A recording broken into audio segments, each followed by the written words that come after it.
Life is perfect today.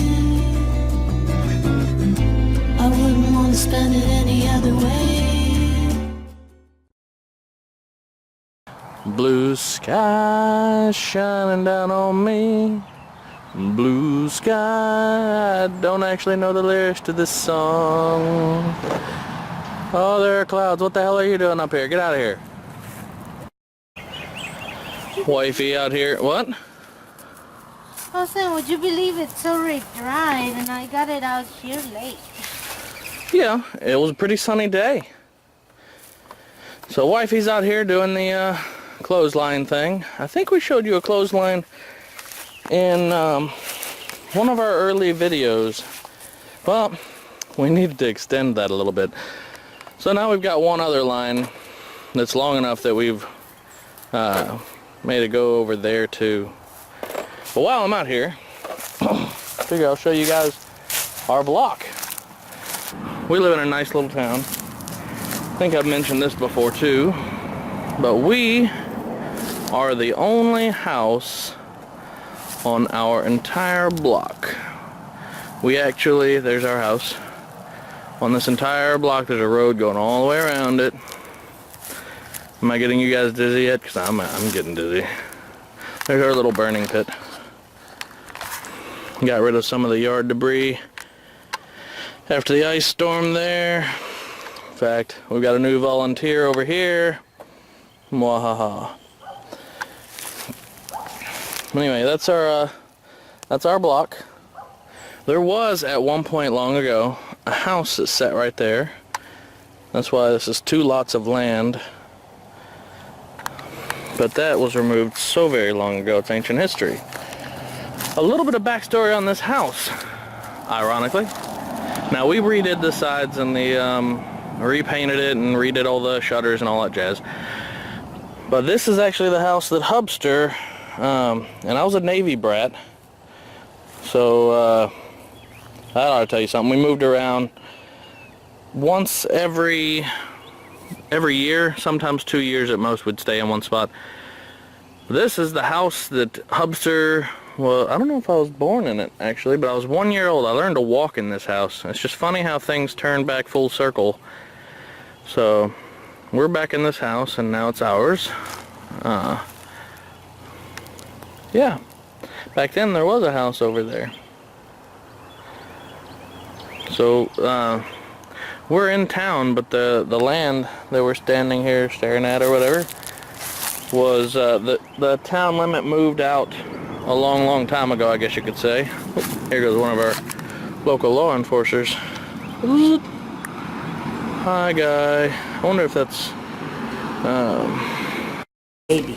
This here's a baby bull mastiff. He had mommy's baby. Oh. And mommy's baby. Yep. Lots of big dogs in the family. Yeah. There's big both literally and metaphorically.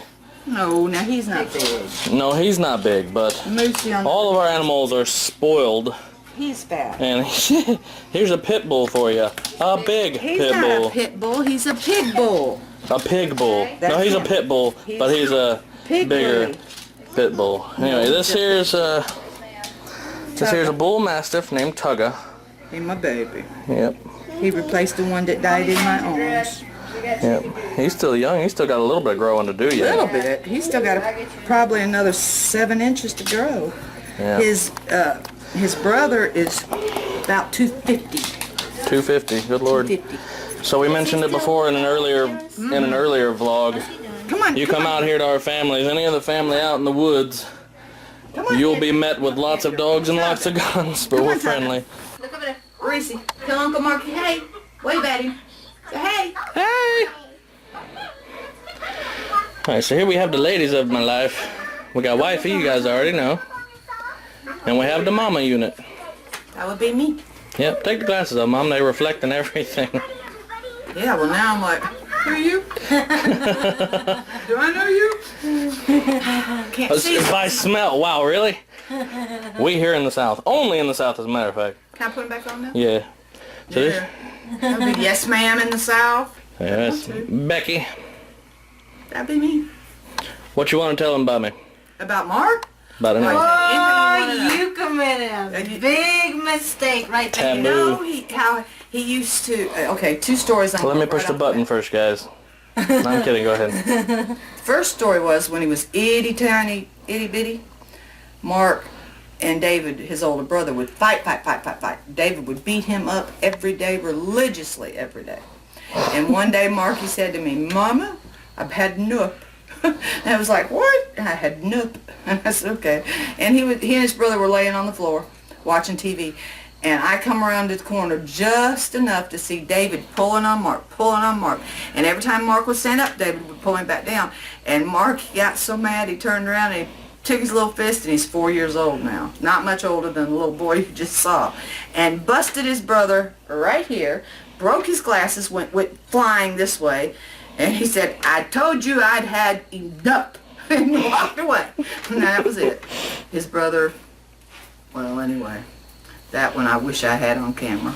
And the other one, he used to get back at his brother on a regular basis, which was really gross for Mom, was he would go to his brother's dresser drawer, pull out his jean drawer, by the way, that had every pair of jeans that the boy owned. About 10 sets so that Mom didn't have to wash jeans every night before school. And Marky would whip out his little tallywhacker and piss all over his brother's jeans. And I didn't know it. Nobody knew what was going on until I kept smelling David, and I thought, go take a shower and do everything. And one day I was sitting there. I had a smelly older brother anyway. So and I kept thinking, this room doesn't smell right. And what dawned on it is Marky had walked in his sleep, a month or so before that, and peed in his toy box. And we found that because it was like, something don't smell right. And I kept going through the toys and finally found where Marky had peed in the toy box. So then we would shut the toy room because they had each one had their own bedroom, and we had a spare room that was their toy room. Mark would pee in David's drawer, just David's drawer, not his own, nobody else's, just David's blue jean drawer. And eventually I just kept thinking, boy, something is terribly wrong in here. So one night I heard creak, and I jumped out of the bed because I slept real light with 2 boys and 1 girl. And I walked in there, and Marky had his little tallywhacker, and he was just going up and down the jeans, not in one spot. He was covering all the territory. And I just stood there. You're laughing at. You sure you're ready for this? You want one of them? You want one of them? It gets better. There's lots of stories. That's why we're not having a boy. Oh yeah, okay. We just posted the video with Mr. Ken and Miss Steph telling us how much better boys are anyway. What's your opinion? Which is easier, a boy or a girl to raise? Be honest. Don't just because she's sitting there next to you. Boys are much easier to raise as toddlers. Girls are much harder to raise from between 10 and 13 up. They are hell. So basically, let me summarize. So what Mama just said was boys are much easier to raise as toddlers, and girls are much harder to raise from 10 up. So that sounds to me like boys are easier. You can take it over. Are we going to be Dumb and Dumber? We gotta include that. And people are wondering where I'm getting this. Here's Dad. Here's somewhere my comical genius comes from, like it or not. Okay. Awkward stare. Just wanted to share with you an episode of when Marky was... oh, Lord. These never turn out well. He was about 2. Took him to the local grocery store and went to go buy, bread, milk, the normal consumables that one would expect. Have I heard this one? And we were down one of the aisles and was very, very close to another lady with another shopping cart. And Mark reaches out, and this lady with the shopping cart didn't see my face or anything else, but the lady with the shopping cart turned around and looked at me after Mark pinched this lady's butt. And Always the ladies, man. I almost got slapped. And I said, no. I said, I got this child from a Rent-A-Brat. Rent-A-Brat? And then she started laughing and we made fun of it and all that good stuff, so. Great conversation starter. That only happened once because that was the last time I ever took him to the supermarket. Obviously, Hubster's been back there a few more times. Oh, you went back by yourself. Starting at 2 years old, I learned food's good. Grabbing ladies' heinies? Yours. What? Terrible. I like it all. The lady was, she was a little offended.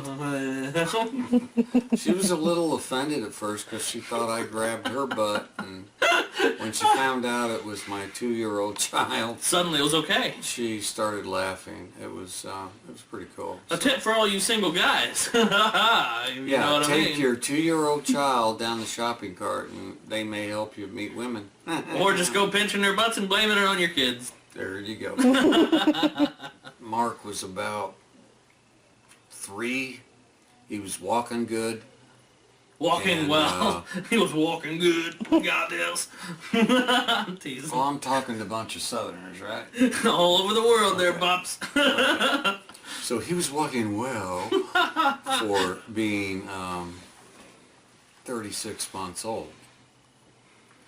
That's when I But started. at night, we were in the middle of, potty training and those kinds of things. And him and his brother was a couple of years older than he was. His brother had a tendency to It'd have been 5 or 6. kind of beat up on him somewhat. So it was the middle of the night. Can't tell you the night, but Marky had to use the bathroom. So he opened up the toy box that was full of all of the Matchbox cars that belonged to David. And he urinated in there like you would not believe. Apparently I've got stories And of doing this was, man. it was days later when Becky and I, my wife, we were starting to clean up the house. Actually, I got the last laugh. the house that you guys are living in right now to this day. It was That's right. that bedroom that you now call a computer room. Oh, we moved that actually. Well, anyway, where it was at. Anyway, we start smelling around. We go, what is that? And I said, smells like pee. So we lift up the lid, and lo and behold, it hadn't been the first time he had done this.